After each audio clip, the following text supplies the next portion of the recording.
She was bitten in the face by her own dog. Tonight, a Butler County woman is recovering after investigators say her pet attacked her. Thanks for joining us here at 5:30. I'm Cherie Palello. And I'm Chris Jacobs. Yeah, we brought this story to you during last night's late newscast. WLWT's Aaron Thomas is live in Hamilton with where this investigation stands tonight. Aaron?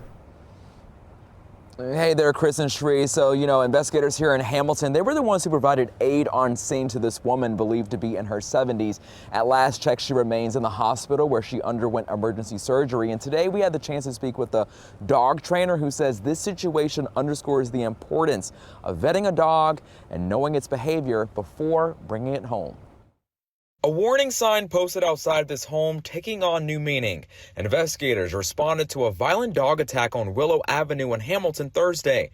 The dog accused of attacking its owner, who suffered injuries to her face. Okay, it's going to be a pit bull or Rottweiler.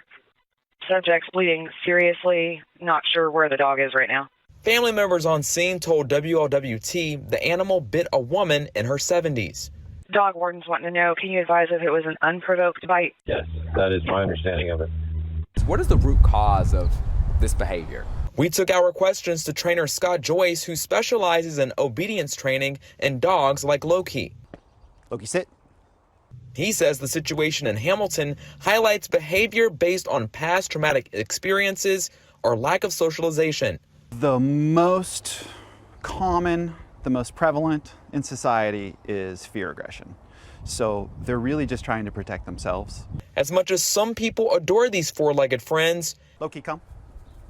Animal behavior specialists say dogs often show warning signs before an attack.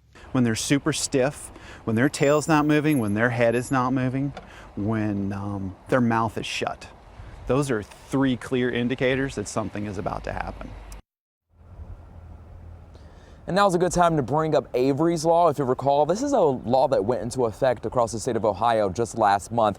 This increases the penalties for dog attacks as well as gives dog wardens the authority to seize a dog and possibly have it euthanized. Now, as it relates to the case here in Hamilton, we're told by investigators that that dog, in this case, was taken by the Butler County warden, but it's unclear if it's been euthanized.